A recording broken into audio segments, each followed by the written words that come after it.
这个世界上啊，有各种各样的组织，有的组织呢，比如说公司吧，寿命短的只有数天，寿命长的呢可能是数年，百年老店呢已经属于这一类的组织当中的长寿动物了。还有的组织呢，比如说像政党，寿命短的呢匆匆数年，寿命长的呢数百年。英国的保守党啊是1679年成立，迄今为止已经有340多年的历史。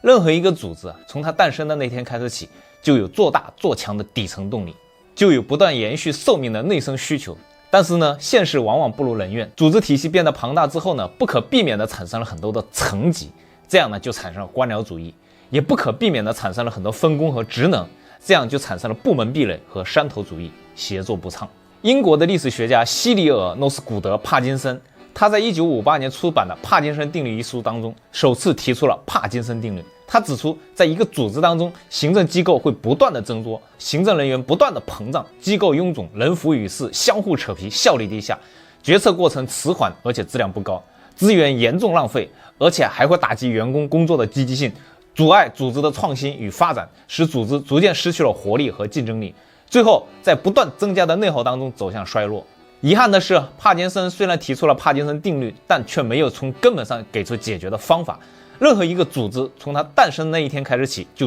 注定会走向消亡。那有没有什么组织能够冲破帕金森定律的诅咒，达成长生不老与永恒呢？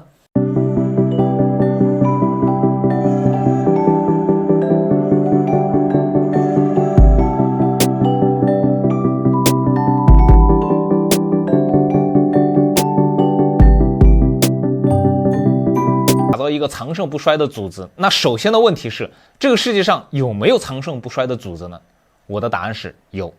什么组织呢？那就是宗教组织。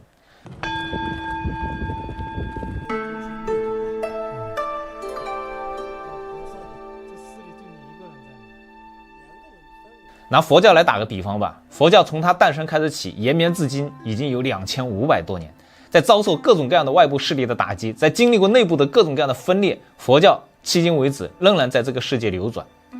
曾经有人说它是封建迷信，曾经有人说它是牛鬼蛇神，曾经有人说要把它砸碎在地，永不翻身。但奇迹的是，就算是现代社会科学如此的昌明，佛教依然有它存在的土壤，至今没有断绝。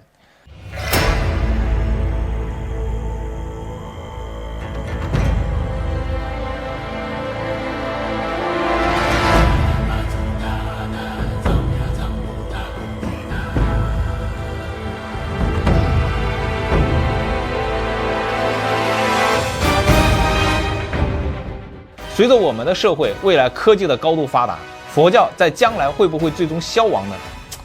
这个就很难说啊。有一款大型3A 游戏叫《赛博朋克2077》，游戏里面的时间线呢都已经到了2077年了，人类的意识都能够进入到赛博空间有声了，但是在游戏里面依然有着佛教的存在，这真的是一个耐人寻味的话题。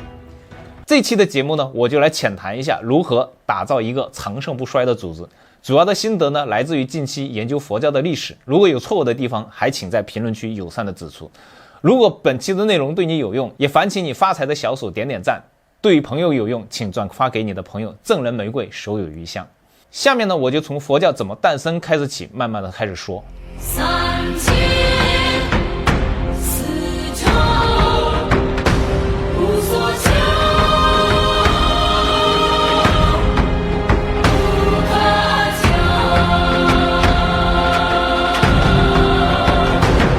上期的节目呢，我们说到悉达多王子呢，在菩提树下已经悟道了，然后呢，他就开始他的传道。首先呢，他找到曾经追随他苦修的5个沙门，他跟他们说，苦修是没有用的，并不能悟道。他目前呢已经得道了。那5个沙门呢将信将疑，于是佛陀就开始向他们5个人进行传道。这个在历史上被称之为初转法轮。如果你有机会到尼泊尔，就可以看到这个初转法轮的遗迹，这个地方叫做鹿野苑。那么佛陀在菩提树下到底悟到了什么呢？本来我也是想详细说一说，但是视频里面讲解佛经的教义通常会不过审，这里我就不细说了，只能概括的简单讲一讲。因为佛陀思考的是人生根本的问题，也就是如何面对生老病死人世间的各种苦，我们应该怎么办？我们都知道生老病死是客观存在的，靠个人的意志是没办法消除的。那么佛陀他的解决之道是什么呢？他主要讲了10圣谛、12因缘、行8正道、戒定慧等等。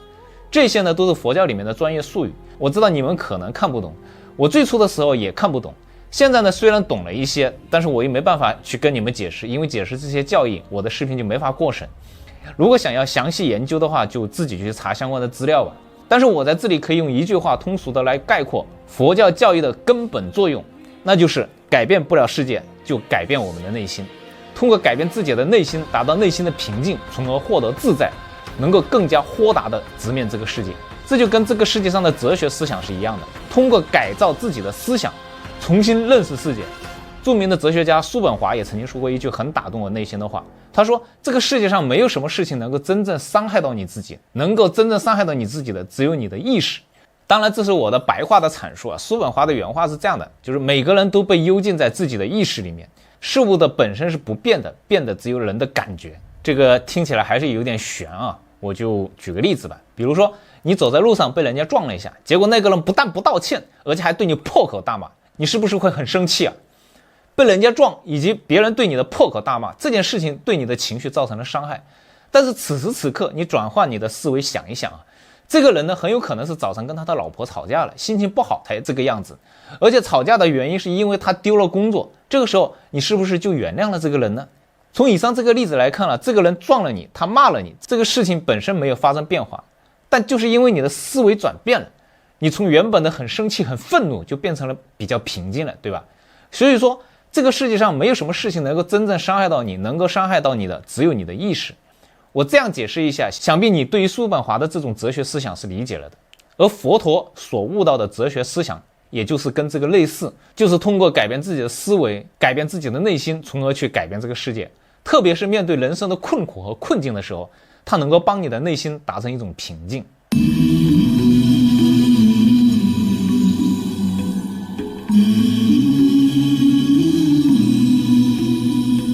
当佛陀在鹿野苑第一次讲法的时候，他那5个沙门听完了他这一套哲学方法，被他的思想深深的打动，瞬间就拜倒在他的脚下做了弟子。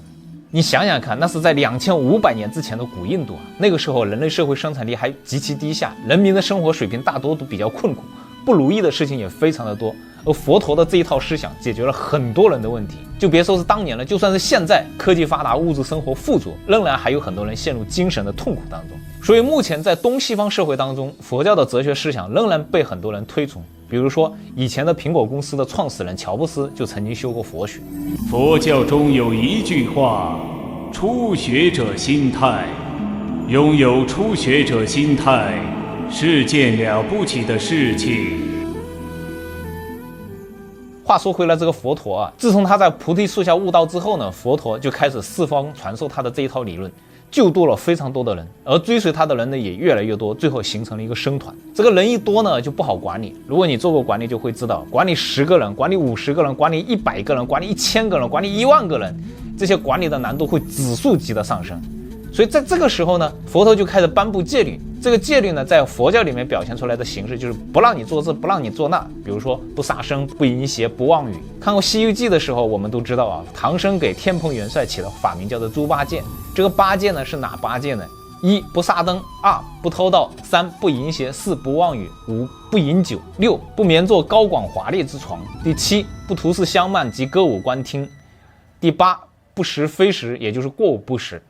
其实这些戒律啊，并不是一开始就有的，而是因为产生了一些事情之后呢，才制定出来的。打个比方吧，这个8戒当中的第8条，也就是过午不食，为什么会要求在日中之后呢就不再进食呢？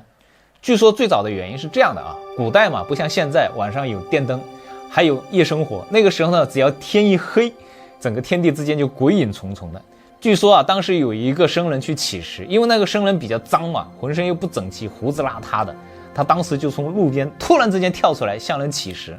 结果当场把一个怀孕的妇女吓得流产。佛陀知道了这个事情之后呢，就要求僧人呢必须干净整洁，而且不可大声说话。为了避免天黑吓着人，所以干脆就制定戒律过午不食。也就是说，你晚上啊就不要再出去讨饭了，以免吓着人。所以佛教的每一条戒律都有它产生的原因，而这些戒律呢，每个僧人都能够完全遵守吗？其实你看过《西游记》就知道啊，猪八戒虽然名字叫做八戒，但其实并不能完全做到八戒。那么佛教对违反戒律的人有什么惩罚吗？其实也很难说有什么惩罚，最大的惩罚呢，可能就是逐出僧团。当然了，佛教发展到后来呢，建立了完整的组织体系。一个寺院里面通常会有戒律院，也就是有人专门负责掌管戒律。在藏传佛教里面也有这样的僧人呢，也就是铁棒喇嘛。我们现在说，如果要加入佛教组织啊，有个受戒仪式，就是你必须在这个仪式上表达要皈依佛法僧这三宝。那所谓的佛是什么呢？这个佛呢，已经不是我们上期讲的觉悟者的那个意思了。佛这个字的含义呢，在佛陀死后呢，就被他的徒子徒孙万能化，被神化，变成了一个全知全能无所不在的存在，变成一种不可侵犯的神圣。这个佛呢，你必须得认可，否则就不能皈依。那所谓的法呢，在佛教里面的意思就是指经律论，这些法则呢，日后你就必须天天修，内化到你的思想和行为当中去。那所谓的僧呢，就是指僧人，就是你的前辈，就是比你先加入佛教这个组织的人，你必须得尊敬尊重他们。这三项你都必须得皈依，这才算是你真正加入了佛教这个组织。从这里呢，我们就可以发现，一个组织呢，想要搭建起来呢，有3个基本项必须要做好。这3个基本项如果没有做好，一个组织它的地基都是不稳的。哪3个基本项呢？就是这3个，其实就是佛法僧三宝。这个佛呢，相当于什么呢？这个佛其实就是这个组织的领袖，有的时候呢，也外化成创始人的理念。这个理念呢，其实就是我们通常所说的组织的使命、愿景、价值观。有很多的人可能会觉得这些理念很虚啊，我只是想赚一点钱嘛，要这些理念干嘛，对不对？但是我们要清楚啊，相互赚钱的合作是一时的，只有大家的理念一致，我们才能走得更远，我们才是一起战斗的同志。而组织的领袖就是这些根本理念的捍卫者。我们再来说这个法相当于什么？这个法呢，就相当于这个组织的做人做事的基本方法，组织的规章制度，组织的流程条款，这个组织的纪律约束。这些法呢，其实都是第一项组织理念的延伸和扩展，不符合组织理念的法是不应该存在的。再来说这个僧啊，这个僧呢，其实说的就是传承。加入佛教所谓的皈依僧，其实就是要求新加入的人必须尊重和尊敬先加入的人，并且向他们学习。对于先加入的人，必须带好后加入的人，使组织得以传承。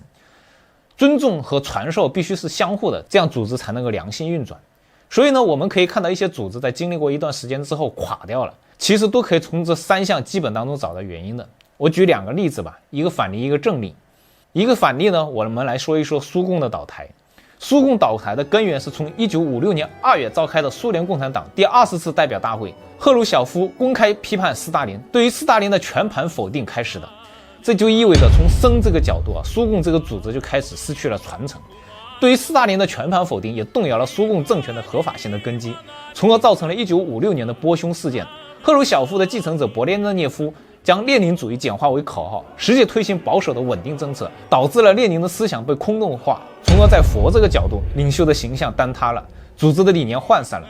使人们不再坚定地相信共产主义。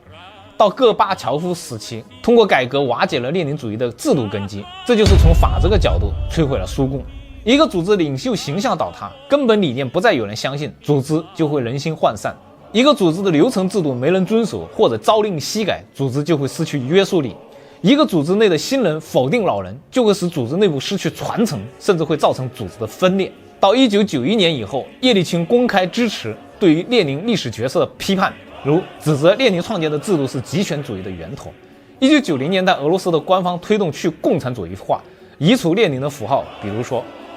摧毁很多列宁的雕像。苏共在这个时候就彻底失去了在俄罗斯执政的根基，最惨的时候甚至变成了人人喊打的过街老鼠。到如今，苏共在俄罗斯已经名存实亡。另外一个正例啊，就是藏传佛教的重新崛起。在14世纪的时候，藏传佛教面临一个很大的问题。当时呢，有很多的僧人饮酒娶妻，甚至沉迷于密法当中的神通表演，比如说吞刀取火等等，严重违背了佛教的戒律。部分寺院呢，甚至成为贵族势力的附庸。僧侣干涉政治，导致宗教与世俗势力纠缠不清。藏传佛教呢，当时教派林立，比如分成了很多的派别，像宁玛派、萨迦派、噶举派等等，甚至相互攻击。各派为了争夺政治的支持，常卷入地方的权力斗争，使佛教失去了超然的地位。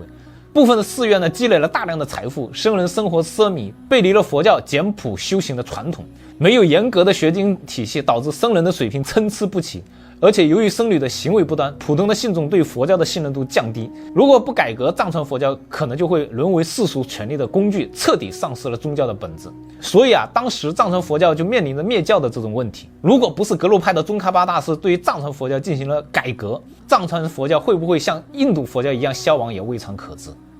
那么宗喀巴做了哪些改革措施呢？宗喀巴首先是恢复戒律，这就是法。戒律是佛教的根本，如果僧人连基本的戒律都无法持守，修行便无从谈起。所以你看一个组织如果纪律涣散，制度流程无人遵守，这个组织就离解体不远了。所以要重整组织，首先要恢复的就是法。其次呢，统一教义，建立修学体系，以中观印承派为正统，重建领袖的崇高地位，强化上师的核心地位，融合各派的精华，显密结合，先学理论再修密法，这就是佛。建立组织的大家的共同信仰、共同理念，这样才能够团结住大多数人，也能够留下你想留下的那些人。再次呢，建立寺院体系，确立佛的转世制度，巩固格鲁派的传承，建立严格的学经体系，这个就是僧。通过佛法僧的再次的加强，宗喀巴不仅挽救了当时衰败的藏传佛教，而且还奠定了格鲁派黄教在藏传佛教当中的统治地位，影响至今。我们重新说回来佛陀探讨一下佛教这个组织是如何诞生的。佛陀在世的时候呢，其实并没有想过要创立一个宗教，因为佛陀本来就是作为一个反吠陀的面目而出现的，也就是反对婆罗门教。婆罗门教是相信上主梵天的，而佛陀认为不存在真正能够主宰一切的神。如果这个神真的存在，他为什么要看着我们受苦呢？如果这个神看着我们受苦而不来拯救我们，我们凭什么要尊敬他为神呢？再比如说，婆罗门教把人分为5等：婆罗门、刹帝利、吠舍、首陀罗、犍民。而佛陀认为众生平等，不仅人与人之间是平等的，就算是人与动物之间也是平等的。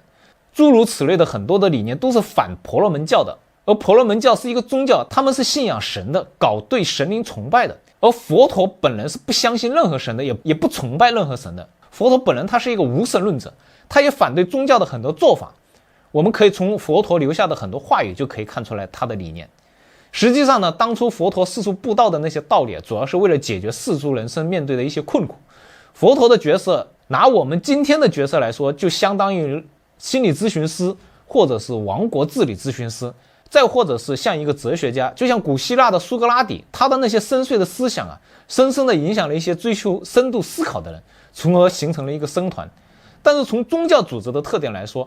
佛陀在世的时候，他所带领的僧团并没有形成宗教。原始佛教的阿含经以大量的经文记载了释迦牟尼的性格，其教说也是以人为本的佛法。释迦牟尼生在世间，长在世间，是人而不是神，他不是什么宇宙的创造者，所以他也不是万物的主宰。他的生活和一般所谓的凡夫没有什么区别，他也并不是什么遥不可及的天神，而是与凡夫一样有父母，一样会生老病死，一样需要衣食住行。唯一不同的是，释迦牟尼是解脱了的人，他是一个觉悟者。凡夫呢，是沉沦在生死当中的有情众生，他是迷者，他发现了宇宙人生的真理，并证实了它，从而断除了人生的迷惑，超越了生死，证入了所谓的解脱。佛陀在入灭之前呢，曾经有弟子问佛陀，你入灭之后呢，应该由谁来领导僧团呢？佛陀只说了一句话，要以佛法作为你们的老师。但正是因为佛陀的这句话，导致了佛教差一点消亡。佛陀在世的时候呢，僧团就已经出现内部分裂。那个时候呢，领袖尚在，佛陀凭借着个人的威望，尚可以消解这些分裂。在佛陀入灭之后，因为没有指定继承人，在内部出现矛盾的时候，再也无法化解。就算是佛陀身边最为信任的2个弟子阿难和大迦叶，阿含经记载，他们2个之间呢也是经常闹矛盾。虽然佛陀忠诚的追随者对于僧团进行了极力的挽救，但是仍然避免不了内部的四分五裂。在佛陀入灭之后不久，僧团就出现了精神涣散、不守戒律的情况，甚至还有的比丘感言：哎呀，终于可以为所欲为了。看到这种情况呢，迦叶尊者就非常的痛心，就召集了僧团的代表在王舍城外开会。这个开会的时间大约是佛陀入灭之后的第90天。参加会议的一共有500个比丘，这500个比丘就是我们在寺庙里面经常看到的500罗汉。会议的主题呢，就是规范教团，维护正法。因为佛陀的遗言是要以佛法作为你们的老师，但实际上佛陀在世的时候，所有的法都是口头传送的，并没有文字记录下来。我们都知道，人的记忆力实际上是不怎么可靠的。在经过人传播之后呢，每个人复述之后，难免都会有一些添油加醋啊。所以正法传到后面就传歪了。僧团里面记忆最好的就是阿难，他常年陪伴在佛陀的身边，对佛陀的思想记忆的最为准确。结果他发现呢，有些比丘在传法的时候传的根本就是错的。阿难呢上去纠正，反而遭到了耻笑，说阿难老朽不中用了。所以呢，此次第一次集结开会呢，其实就是忠于佛陀的那些长老们，为了整顿纪律和维护秩序，统一大家的思想和认识所开的一次会议。这次会议呢，一开有数月的时间。由记忆力最好的阿难将佛陀所有的教法都背诵出来，其他的人呢则聆听并加以修正和补充他们所记的部分。持律第一的优婆罗尊者讲述了律藏，摩诃迦叶尊者则阐述了经义的含义。因为当时的印度重记诵而轻书写，所以这第一次开会呢，只是将佛陀的言教和戒律回顾了一遍，取得了统一的认识，并没有书写成文献。因此出现了分工记忆专持一部分的僧人，比如说像经师、律师、论师。经律论这三部分结合起来，就是我们所熟知的三藏。后世呢，也把这三个部分分别精通的人尊称为三藏法师。所以我们就会知道《西游记》当中的唐僧为什么叫唐三藏。可以说，这第一次大会呢，是一次胜利的大会，是一次团结的大会。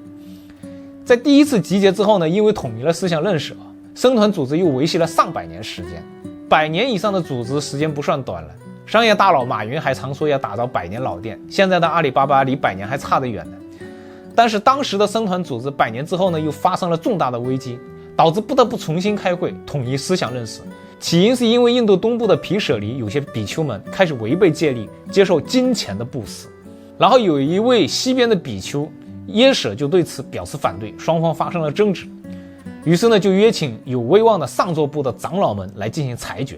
裁定接受金银等实施非法。而当时呢，就召集了有700个比丘代表一起过来开会。会议上呢，除了裁定违背戒律的事情，还出现了大天比丘对于上座部长老提出了5项批评，即大天五事。这标志着新的思想理念已经开始挑战旧有的思想理念。因为缺乏有威望的领袖进行裁决，所以这第2次开会就没有第1次开会那么和谐了。会议上吵得不可开交，年轻的比丘不服上座长老们的裁决，认为他们已经老朽了，不适应时代了，所以呢，他们就另行集结，形成了自己的戒律。这部分呢，因为人数比较多，所以后来又被称之为大众部。另外呢，有一部分比丘追随上座部的长老，因为这个部呢比较偏保守，所谓的保守就是他们遵循原始佛教的教义，不愿意改变。这个呢就演变成为上座部。所以这个第2次开会呢，就再也不团结了，开成了一次分裂的大会。从此之后呢，佛教从原始佛教时期进入到部派佛教时期。部派佛教时期，上座部和大众部继续进行分裂，各自又分成10几个派别，这里我就不细讲了。有人的地方就有江湖，有人的地方就有政治。僧团的人数的激增带来了非常多的问题，有的人呢混入僧团不是正法，僧团当中的鱼龙混杂，导致了一些正常的僧伽管理程序和诵戒仪式再也不能进行。当时古印度呢出现了一位雄才伟略的帝王，孔雀王朝的阿育王，他统一了古印度。阿育王的老师地须长老就被大家请出来主持大局，驱逐外道，净化僧团。于是呢，佛教就开始了第3次集结开会。这一次呢，召集了有1000个人过来一起开会。据说这一次开会终于留下了一个会议纪要，编辑了一部论释，以记载各派的观点。会议结束之后呢，阿育王就派上座部呢去各地弘扬佛教。但是这些人呢所到一处呢自成一派，佛教的内部呢又进一步分裂了。在原始佛教和部派佛教时期呢，是没有寺庙和佛像的。佛教的弟子们在进行宗教修行、瞻礼崇拜的时候，通常用的是佛的手印足印莲花座、菩提树这些象征物来表示佛陀的存在。从公元1世纪开始起，印度兴起了区别于主流佛教的思想，初期称之为菩萨乘，后来这类思想被统称为大乘，以示运载广大。从大乘开始起，佛像就开始慢慢大量的出现。这一时期呢，出现了许多大乘佛教的经典，经中极力赞颂造佛像具有巨大的功德，可以得到无穷的福报等等。大乘佛教徒开始根据佛经当中描述的佛菩萨的标准像来进行佛教的造像。旧有的那些部派呢，就被大乘称之为小乘，但实际上呢，小乘是大乘派对于旧有部派的蔑视的称呼。准确来说，应该叫小乘尊称为基础乘。小乘的教法犹如地基，是3乘教法当中的地基，没有最初的小乘教法，就没有日后的大乘思想。大乘佛教的思想在此后一路北传，进入到中国境内，传到了西藏，后来又传到了朝鲜和日本。小乘佛教的思想此后一路往南传，进入到斯里兰卡，再进入到东南亚诸国，再进入到我国云南的境内。所以大乘佛教呢又被称之为北传佛教，小乘佛教呢又被称之为南传佛教。以上呢就是佛教演变的一个简单过程啊。佛法在流传的过程当中呢，摄入了其他印度本土的宗教仪轨，逐渐的演变成为一种宗教。释迦牟尼呢也就被推崇为佛教的教主，也就是他后来成为佛教的创始人。但实际上释迦牟尼本人并没有创立一个宗教的意图，更加不同意自己是主宰世界的教主。释迦牟尼不把自己视为高高在上的教主或者众人之师，也不以统领者自居，不认为自己对僧团有发号施令的特殊权利。在僧团当中呢，他与其他的僧人地位平等，共同遵循的僧团的戒律和规范。如他所说的，我不摄受众，同坐解脱床。他只是说自己是人宿僧宿，将自己归为僧宿，是为了给僧众树立一个修行的榜样，表明即使是已经觉悟的他，也依然在僧团的修行体系当中，通过自身的言行来体现佛法的修行实践。比如说他亲自照料生病的比丘，为失明的比丘缝衣服等等。此外呢，释迦牟尼对于看相、算命、仰观星宿、召唤鬼神、巫医咒术也是极为反对的，并且称这些为幻术。如印度的婆罗门教就信奉咒术，认为能够产生某种神秘的力量，甚至能够降福降灾等等。但是在释迦牟尼的眼中，认为这些人不过是愚人的迷信，与解脱是不相干的。释迦牟尼在临入涅槃的时候，有弟子请他选一个接班人，以在佛陀入灭之后能够统领众生，而释迦牟尼却极力的反对，教导弟子们只能依法而住，不能依人而住，当自行修习，修习于法，当自归依，归依于法，如能如是，才能悟道成佛。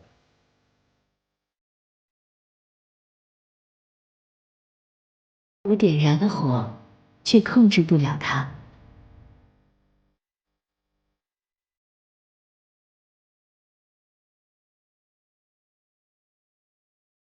随着佛教的不断的发展和壮大，作为佛教创始人释迦牟尼也不断的被神化，成为具有无上神力的超人。小乘佛教当中的释迦牟尼将其描绘成具有32相、80种好特异佛身，具有实力，是所谓的神通超人。大乘佛教当中的释迦牟尼将其变成了能够腾云驾雾、眉间放光及口吐闪光的全能者，是具有法身、报身和应身的三身佛。而且释迦牟尼也有了10大名号：如来、至真、等正觉、明行足、善事、世间解、无上士、调御大夫、天人师、世尊等。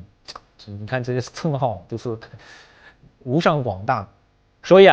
按照释迦牟尼本人的意图佛教这个组织是不可能诞生的。而正因为释迦牟尼的徒子徒孙违背了他的意志，才导致佛教能够延绵至今，让我们在2500年以后依然能够领悟到上古的佛法。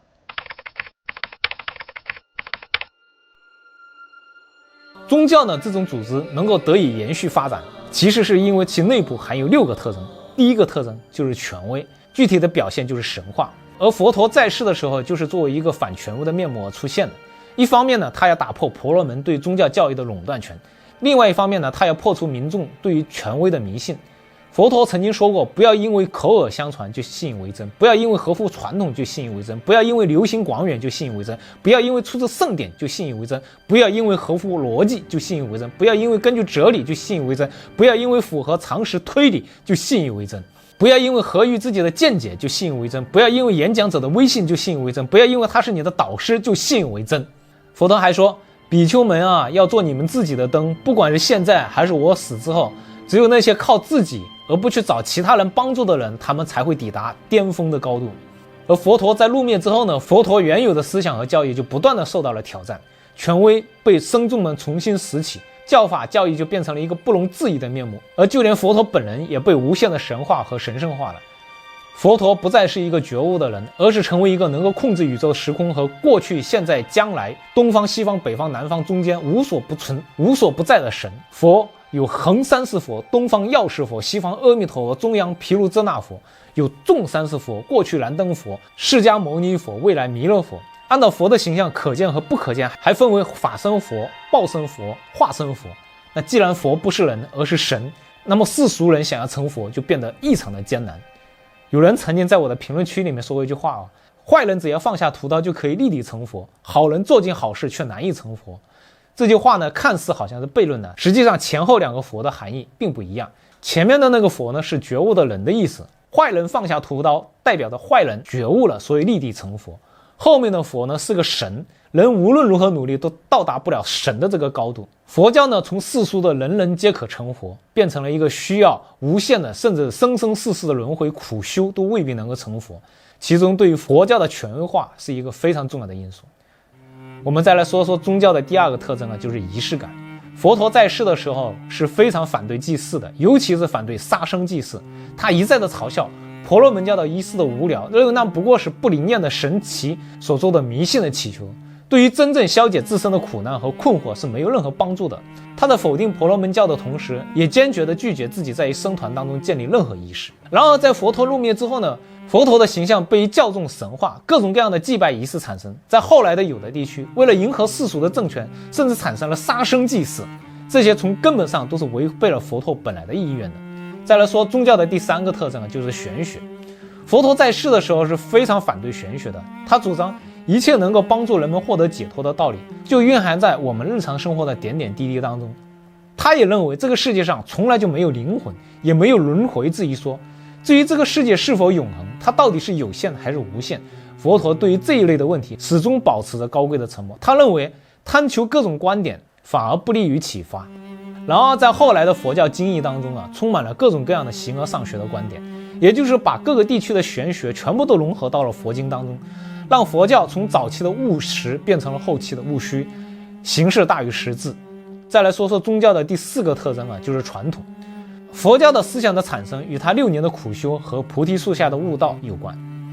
所以他的思想是没有传统的。他鼓励他的信徒从传统的桎梏当中解脱出来，不要顺着前人教下来的路走，也不要顺着传统的教义权威。当你自己知道这些教义是不好的，如果你跟着这些教义会导致损伤和苦难，那你就要果断的抛弃它们。而在于后来的佛教实践当中呢，传统被要求牢牢的遵守，不仅仅要求皈依佛、皈依法、皈依僧，而且还要皈依上师。传统变成了不可违背的东西。我们再来说宗教的第5个特征，就是迷信了。所谓的迷信就是不加以证实和思考，盲目的相信。我在早年呢，之所以对佛教不相信，就是因为佛教的这种迷信呢，让我嗤之以鼻。但实际上呢，佛陀对于迷信也是极为反对的。他希望每个人呢都要有正信，而正信呢正是建立在理性和智慧基础上的信仰。佛陀认为没有任何神可以依靠，就连靠佛陀本人都不行。当我走之后呢，你们要如此告诉信徒们，不必麻烦的向我祷告，因为我走之后就是真的走了。但是我们现在所看到的佛教到处都是对佛陀进行祷告的人。最后我们再来说说宗教的第6个特征，就是超自然的。佛陀在世的时候呢，就谴责一切形式的占卜、预言、前知为卑劣的伎俩。他觉得呢，凡是诉诸于超自然并且依赖他的，就等于是超捷径，找容易的答案和简单的解决。结果呢，只是把注意力从艰难而实际的自我精进的功夫当中转移开来，而忽视了修持正法。超自然的现象呢，我们目前只能见到在电影当中或者是神话故事当中，有个别人声称见过，但是却无法复现，也没有第三方的证明其真实性。但是在日后的佛教当中，宣称通过修持禅定可以获得超乎常识体能不可思议的6种力量，比如说像什么神足通、天眼通、天耳通、他心通、宿命通、漏尽通，甚至声称佛陀在菩提树下悟道的时候就已经有了这6通。在后来的藏传佛教当中，甚至有了高僧弘化的这种超自然的现象，但是迄今为止也没有确切可信的证据可以证实有这种弘化的现象。所以我们可以看到佛陀在世的时期的原始佛教给我们展示的是平等的、针对个人的、实用的、能改善我们心理的、有治疗价值的、经得起科学验证的教义和哲学。但是按照佛陀最初的想法，就不会形成佛教这样的一个宗教组织，而没有形成宗教组织，佛教就不可能有这2500多年的传承。从认识论的角度来说，佛陀最初的思想变成了一个宗教组织的基础是一种退步，但是从组织发展的角度来说，正是因为佛陀思想的宗教化，才使得佛教在面临世俗政权的不断的打击下，比如说印度佛教就遭受了穆斯林的致命的摧残，在中国呢也经历过351宗的灭佛事件，而佛教始终没有灭亡，到如今仍然有着顽强的生命力，一直发展到了今天。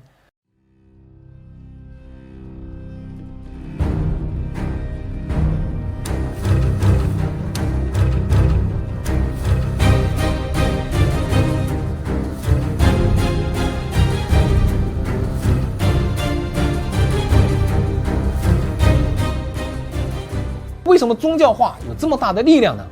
下面我就来浅谈一下。首先第一个就是神话，神话它的创始人，神话它的教义。人这种生物啊，在整个自然界来说是可以说是相当的脆弱的，无论是精神还是肉体，都是很容易被击垮的。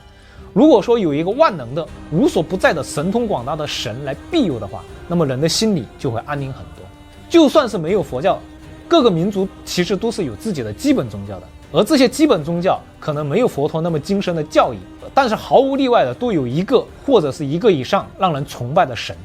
人性本来就是慕强，正是因为有了这些神，宗教才让人畏惧，才让人归附，才让人服从。所以从某种程度上来说，作为一个需要发展的组织，造神几乎是迟早会发生的必然。其次呢，就是仪式感。任何一个组织呢，在举行活动的时候都避免不了仪式，这是为什么呢？从心理学上来说，仪式感的加强会强化人们的多种心理和行为，比如说强化情感体验，增强自我认同感，提供心理的安全感，提升专注力和投入度，促进群体的凝聚力。比如说我们国家的儒教就是极为强调仪式和仪式感的，也是极为注重祭祀的。如今我们就可以看到，不管你是一个有神论组织还是一个无神论的组织，不管你是东方的还是西方的，不管你是公司还是政党，其组织内部都有各种各样的一些仪式，在加强和塑造着组织的文化。再次呢，就是务虚。我们知道有很多人很讨厌务虚啊，认为只有务实才能真正产生业绩，对吧？但实际上呢，组织真正发展壮大之后呢，就必须有专人去务虚，就好像公司壮大之后呢，就必然产生专门的职能部门。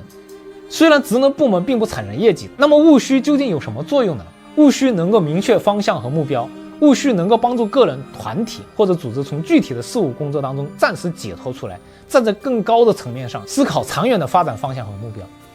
通过对于宏观形势、行业趋势、自身优势和劣势等进行深入的分析和研讨，有助于明确未来的发展路径，避免盲目的忙碌和偏离正确的方向。务虚能够促进思想的交流和创新，在务虚的过程当中，不同的人可以充分的发表自己的观点、想法和见解，不受具体工作细节的束缚。这种思想的碰撞和交流能够激发创新思维，开拓新的思路和方法。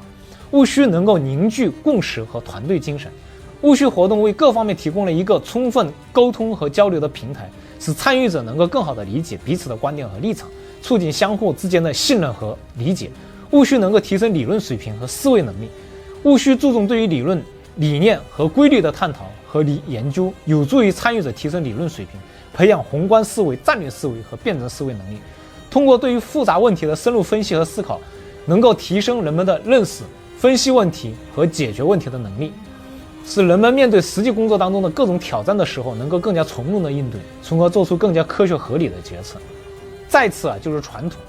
组织发展的过程当中，最可怕的事情就是传统的断裂。如果传统没有得到传承，就会发生文化的断层和历史的割裂，组织的凝聚力下降，价值观的传承受阻，组织的精神的缺失，思维出现混乱，个体精神归属感丧失。这些呢，也正是佛教在印度衰亡的原因。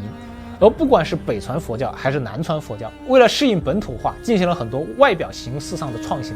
但是始终没有敢丢掉传统。佛教的经典教义仍在，佛教的基本仍然在，所以组织的核心的精神得以传承。即使是在面临世俗政权的毁灭性的打击，这种传统也依然在秘密的传承，这也是佛教组织能够延绵千年的奥秘。再次呢是迷信。迷信这个词呢，我相信很多人都非常的讨厌，我也非常讨厌。但是有趣的是，那些迷信的人，他们不会认为自己是迷信，而是认为自己是神圣的信仰。那所谓的信仰是什么呢？因为相信，所以相信。只要你信就是了，你不要去质疑，你不要去求证，你不要去探索，他会告诉你，只要你信，你就是正确的，你就会获得心灵的宁静。我们说一个坚定的信念应该建立在对于客观事物的认知的基础上，应该建立在正确的逻辑的推理上，应该建立在正反对比的论证当中。但是呢，这些对于普通人来说都太过于复杂，也未必能够得到正确的答案。相反呢，你简单粗暴的给他一个结论，让他直接相信，反而会让事情变得简单。所以这个世界上你就会发现呢，有各种各样的迷信在大行其道。比如说像什么钻石恒久远，一颗永流传，对吧？而真正的正信反而被淹没在迷信的海洋当中。所以呢，并不是统治阶级采取了迷信的手法，而是因为大多数人的迷信让统治者意识到，采取迷信的手法进行治理简单而有效。最后呢，我再来说说这个超自然了。在以前科学还不发达的时候，有着各种各样的超自然现象、超自然手法的报道。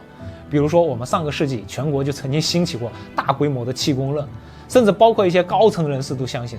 现在呢，有很多人也相信超自然的现象，比如说像气功大师王林。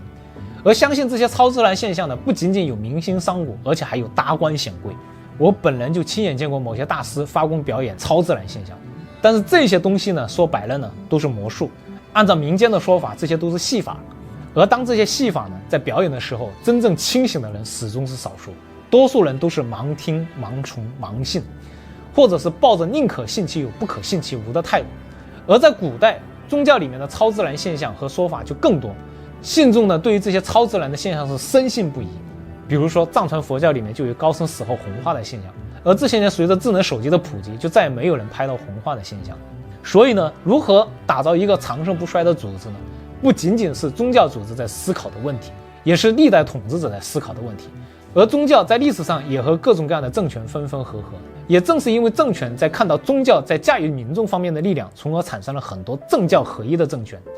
在进入到近代以来，科学的发展和文艺的复兴，让人们看到了宗教的很多的局限性，宗教呢也慢慢的淡出了政治的领域。但是宗教作为一个组织如何永葆生命力，确实是一个值得我们深思的话题。本期的视频呢，只是我个人的一点思考，所依据参考的资料呢，我都放在视频的后面。读者如果有兴趣的话，也可以去找来进行阅读。